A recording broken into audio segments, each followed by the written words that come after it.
Facebook suspended অ্যাকাউন্টে এই প্রবলেমটা সলভ করার জন্য শুরুতেই হচ্ছে আপনারা গুগলে আসবেন এবং এখানে সার্চ করে দিবেন Facebook suspended account appeal form. তো এখানে এটা লিখে সার্চ করে দেওয়ার পরে শুরুতেই দেখতে পাবেন যে আসছে হচ্ছে ফেসবুকের অফিসিয়াল একটা ওয়েবসাইটের লিঙ্ক এবং এখানে লেখা রয়েছে সাসপেন্ডেড অর ডিসেবলড অ্যাকাউন্ট।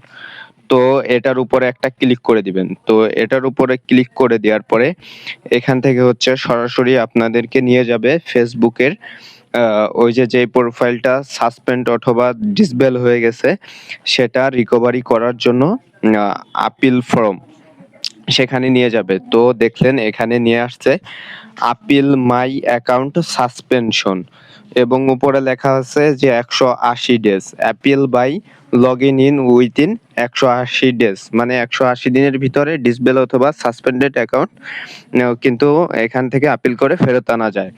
তো এখন হচ্ছে আপিল মাই অ্যাকাউন্ট সাসপেনশন এখানে একটা ক্লিক করে দিবেন। তো ক্লিক করে দেওয়ার পরে এখানে কিন্তু এআই সবকিছু হচ্ছে রিভিউ করতেছে। তো রিভিউ করার পরে আপনাকে হচ্ছে একটা হচ্ছে ফর্ম দিবে। তো দেখাচ্ছি।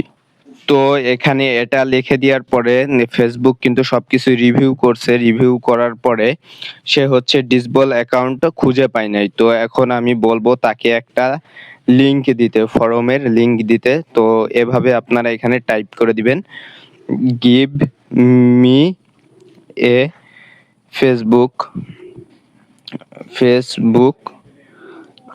Suspended SUS